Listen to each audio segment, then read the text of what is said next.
If you're just joining us, our discussions are starting up. Let me quickly introduce my guests this morning. Barrister Andem is joining me on the program this morning. Andem is the National Coordinator, Akwa Ibom Good Governance Project.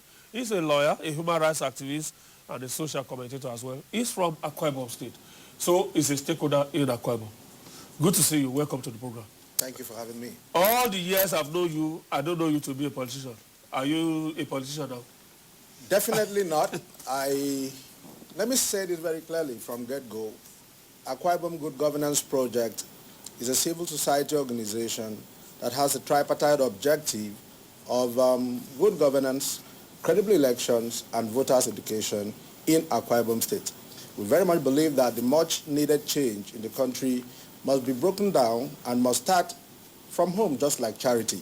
And if everyone takes up his or her state as the focal point to drive this change, then collectively the nation will experience the much-needed change. So we said we are grossly dissatisfied with the state of affairs in our state, and we decided to take destiny in our hands and begin to drive a people-generated change. So clearly, this project is not a pseudo-campaign platform for anybody. Okay. We are not politicians. Okay, Andem, so we'll come back to it shortly. Yes. But let me introduce your other colleague. Barrister Leo Ekwe is joining us on the program this morning. Leo is also the Abuja chairman of the same forum. That's Akwa Ibom Good Governance Project. Leo, good to see you too. Good morning. He's also a human rights activist of some sort. Welcome to the program. Thank you very much. Good to see you, Leo.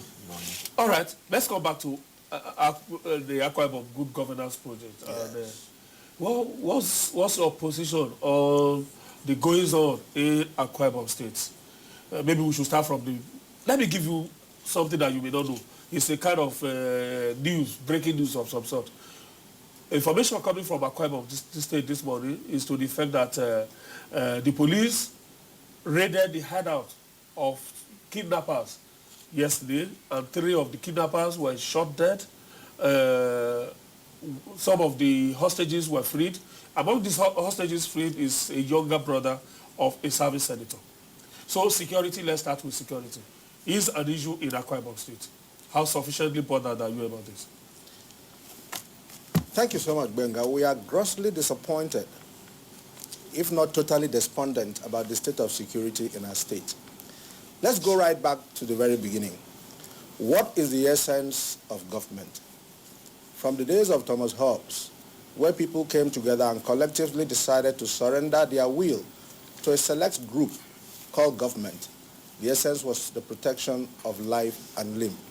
Now, over time, this has remained a canon of governance, and today it is recognized in our constitution. That's why the governor of the state is given the role, constitutional duty, of being the chief security officer. Furthermore, a special allocation is guaranteed by the constitution called security vote. This prioritizes the issue of security and makes it number 1. Of all the items on any agenda, if there is no security, every other thing will fall flat. In Akwa Ibom State, there has been not only a crisis of security, but a failure of it. And this we attribute clearly to the constitutional officer in charge of security in the state. Governor Godswill Akpabio has failed abysmally to maintain law and order. I give you one very opposite example. Governor Akpabio has 3 helicopters in his fleet, yet he cannot give even one to the state police command to use for surveillance. So we are not satisfied. A situation where people die. The police is a federal government. Yes. State governors are chief security officers of their states, Yes. but only in name. Yes.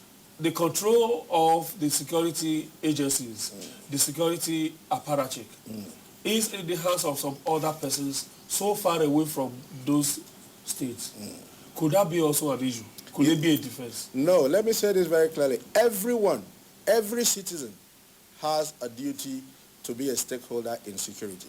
Security is not the exclusive duty of any one person. That's why I have community policing. Let me give you a benchmark.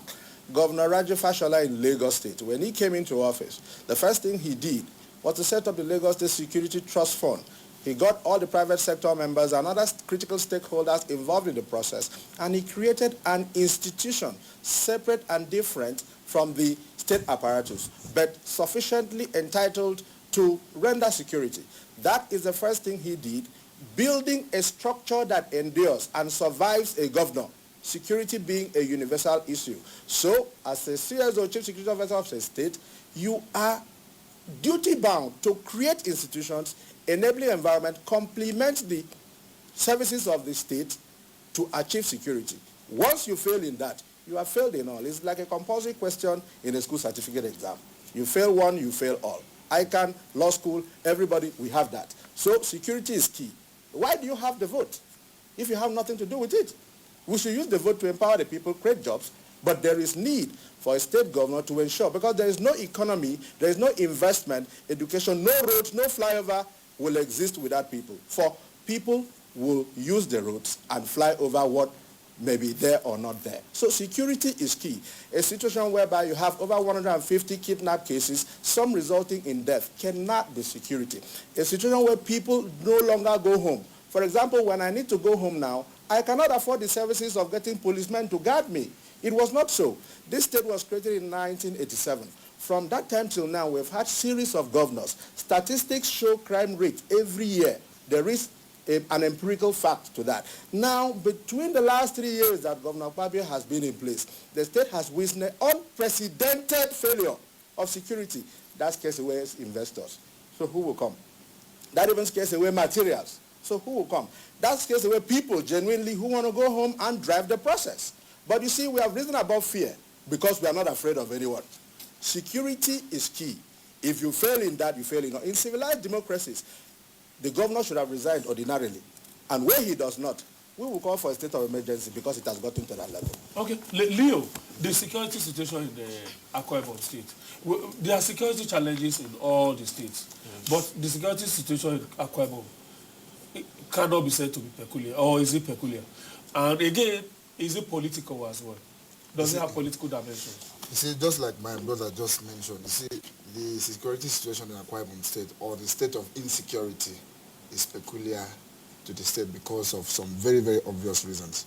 The upsurge of cultism in the state is responsible for the state of insecurity in the state. So we will not have security of lives and property in Akwa Ibom state if the governor himself is not sincere about demolishing every form of cultism in the state and other cult-related activities.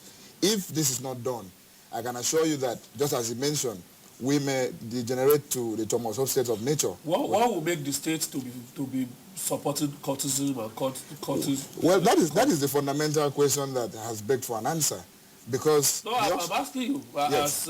I know you are based in Abuja. Dem is in Lagos. Yes. I know you are in Abuja. Yeah.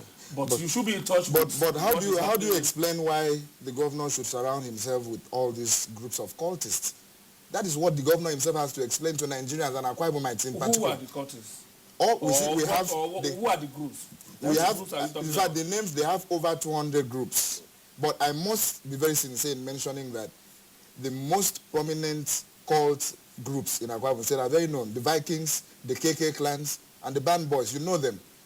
That is why, as we are speaking on air today, should anything happen to any of us or any member of our family, Governor Godswill Akpabio should be held responsible. Because these groups, over 200 of them, they have names that are pseudonyms. Are they cultural groups? They are not. They are formed. They are formed. Since you are not saying that. No, they are formed on the basis. I am very close to my